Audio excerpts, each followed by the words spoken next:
Mga awit, ang unang aklat, ang tunay na kagalakan. Mapalad ang taong hindi nakikinig sa payo ng masama at hindi sumusunod sa masama nilang halimbawa. Hindi siya nakikisama sa mga kumukutya at hindi nakikisangkot sa gawaing masama. Sa halip, kasiyahan niyang sumunod sa kautusan ni Yahweh. Binubulay-bulay niya ito sa araw at gabi.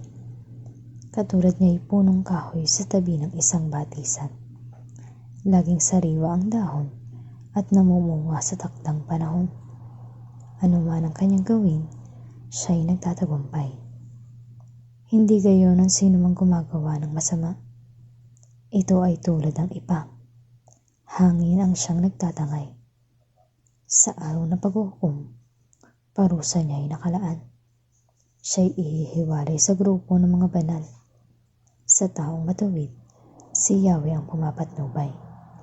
Ngunit ang taong masama, kapahamakan ng hantungan.